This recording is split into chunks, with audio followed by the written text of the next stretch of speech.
What is your opinion of the reducing one area down to 2 lanes with a middle lane and adding the bike lanes?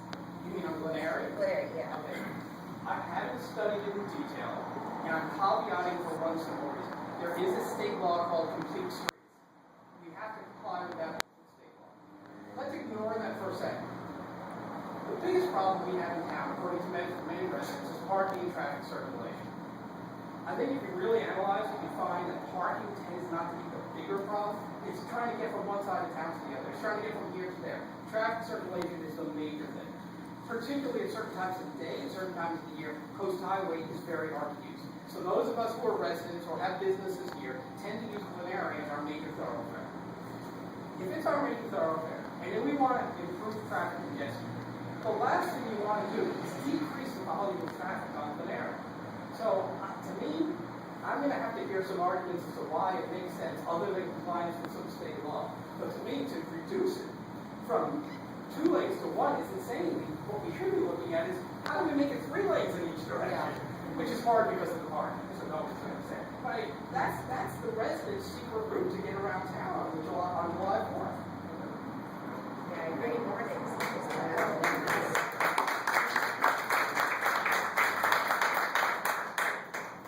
Sure, this is the venue, but could you comment on the open space issue? Yeah, I think it is appropriate for the question is about the open space initiative of Measure CC. And let me just start by being very clear. I'm opposed to the measure. I love open space. I want to buy open space in every opportunity that we can get. I spent 12 years in the council and we bought more open space while I was on the council than any other council except for when the canyon was purchased. That blew everything up. And that was before my time on the council. However, I have a problem with this proposition, this measure. And the reason is I don't believe in special tax assessments unless there's very specific purposes. One, you have a discrete property you want to buy, and it's a unique opportunity.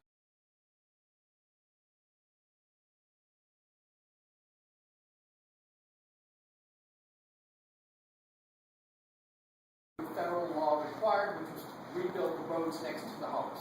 And so we increased the sales tax by 0.5% for a few years, paid off the debt, got rid of the extra 0.5%. Those are good reasons to have a special tax. I don't see that here. Instead, what I see here is unidentified properties. Nobody knows what they are. The town is basically built out. These are unbuildable lots or not legal building sites and therefore can't be built on anyway. So I'm having trouble seeing where the need for it is. And we have a big budget in this town. We have a budget of $70 million for a town of 24,000. Costa Mesa, by way of analogy, is a town of 120,000 and a $120 million budget. That means we have 3 times as much money per person in this town as Costa Mesa does. And they've got Southwest Plaza.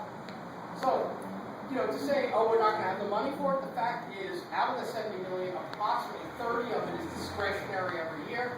It's a matter of sound budget planning, sound fiscal responsibility. We have the money to buy land when it's the right opportunity. But all we're doing, if we pass this measure, is taking the burden off the council from having to be fiscally responsible. Thank you.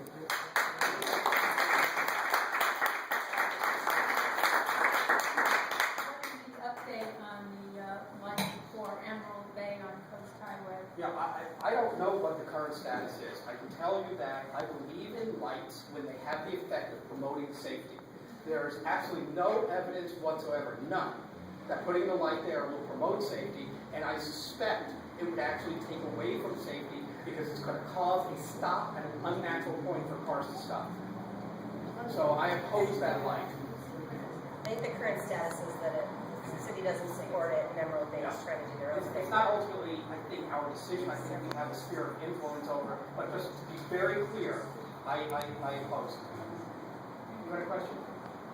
Art?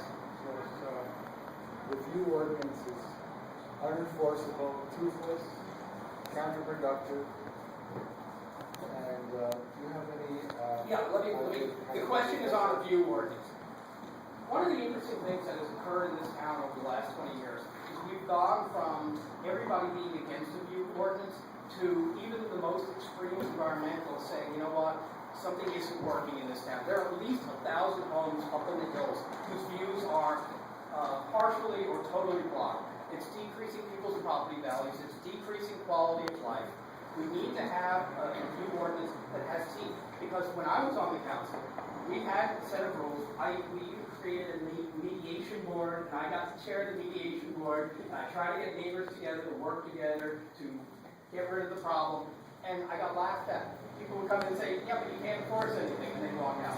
A law without teeth is no law at all. It doesn't have any effect.